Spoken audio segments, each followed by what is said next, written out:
లేదంటే ఎస్సీలు ఉన్నారా, బీసీలు ఉన్నారా, అది ప్రజలు ఎన్నుకుంటారు, మనం ఏం చేయలేదు. కానీ భారతదేశంలో ఆంధ్రప్రదేశ్లో రెడ్లు కూడా ప్రజలే. రెడ్లందరికీ కూడా స్వేచ్ఛ హక్కు ఉంటుంది. కానీ అలాంటి వాటిని కూడా పట్టించుకోకుండా, ఒక పౌరుడిగా గుర్తించుకోకుండా రెడ్లపై దాడులు జరుగుతున్నాయి. దీని మీద గతంలో ఎన్నోసార్లు మేము స్పందించాం. కానీ ప్రభుత్వంలో కానీ అధికారుల్లో కానీ ఎక్కడ మార్పు రాలే. దాని మీద మనం కంపల్సరిగా దాడుల అరికట్టేందుకు ప్రభుత్వం మీద ఒత్తిడి తేవాలి. అన్యాయంగా అక్రమంగా ఏదైతే రెడ్ల మీద దాడులు చేస్తారో అలాంటి వాటి మీద మనం ఖండించాలి, ముందుకెళ్ళాలి. ప్రభుత్వంతో పోరాటానికి సిద్ధం కావాలి. దానికోసం ఆంధ్రప్రదేశ్ రెడ్డి సంఘం ఎప్పుడు సిద్ధంగా ఉంటుంది. అదేవిధంగా రెడ్లను ఇందాక మన రమణారెడ్డి సార్ అన్నట్లు రెడ్లను కరివేపాకులా వాడుకునే రాజకీయ పార్టీలు ఉన్నాయి. స్వాతంత్రం వచ్చినప్పటి నుంచి తీసుకుంటే మన రెడ్డే ముఖ్యమంత్రి ఉంటాడు.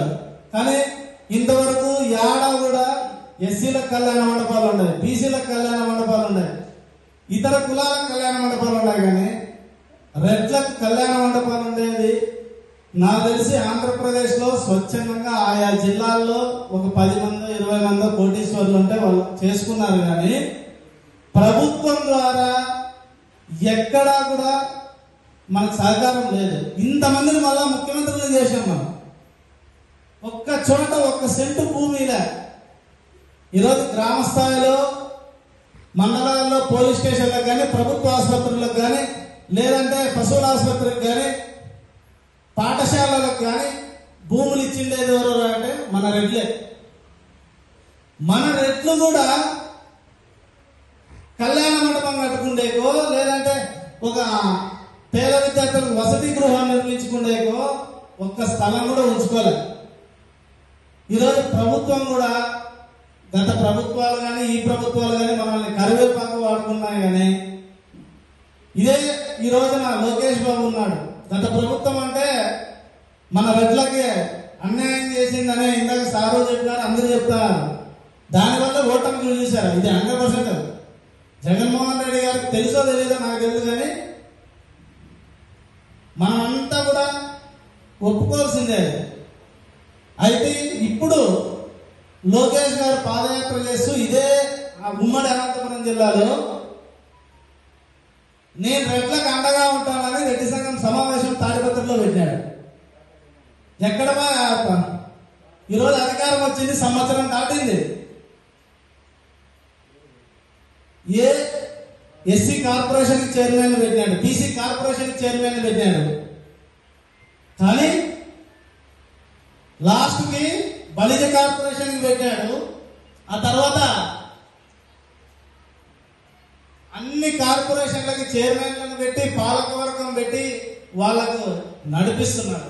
కానీ ఇంతవరకు రెడ్డి సామాజిక వర్గానికి సంబంధించి రెడ్డి కార్పొరేషన్ చైర్మన్ కూడా ఇంతవరకు పెట్టలేదంటే ఎంత నిర్లక్ష్యం, ఎంత అహంకారం.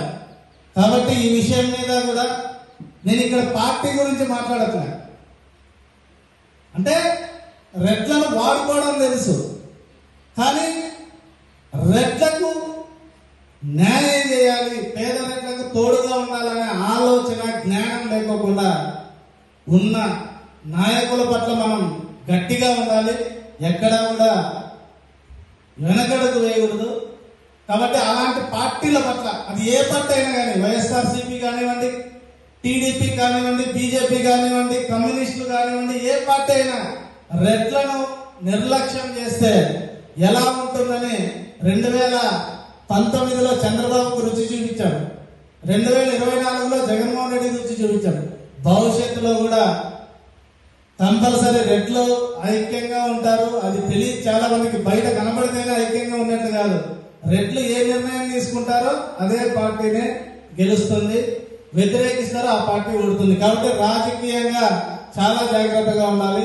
రాజకీయ పార్టీలు రెడ్లకి సంబంధించి కరివేపాకులో వాడుకునే పార్టీల పట్ల మనందరం జాగ్రత్తగా ఉండాలి. ఇక అదేవిధంగా ఎస్సీ ఎస్టీ అట్రాసిటీ కేసులు చాలా నాకు తెలిసి మా ఉమ్మడి అనంతపురం జిల్లాలో అయితే తగ్గినాయి. ఎందుకంటే మన సంఘం ఆధ్వర్యంలో పోరాటాలు చేసినాము, అడిగి వస్తుంటాయి, బట్ మా దృష్టికి రాలేదు. మా దృష్టికి వచ్చిన ప్రతి చోట ఆంధ్రప్రదేశ్ రెడ్డి సంఘం నిలబడింది. ఎగ్జాంపుల్ మనకి అక్రమ ఎస్సీ ఎస్టీ కేసు ద్వారానే ఎక్స్ఆర్మీ ప్రభాకర్ రెడ్డి అన్న కూడా పరిచయం అయినాడు. ఆ రోజు కూడా ఆంధ్రప్రదేశ్ రెడ్డి సంఘం అన్నోళ్ళకి తోడుగా నిలబడింది. ఇలా చూసుకుంటే ఎస్సీ ఎస్టీ అట్రాసిటీ కేసులు వాళ్ళ మీద పెడుతున్నారంటే వెంటనే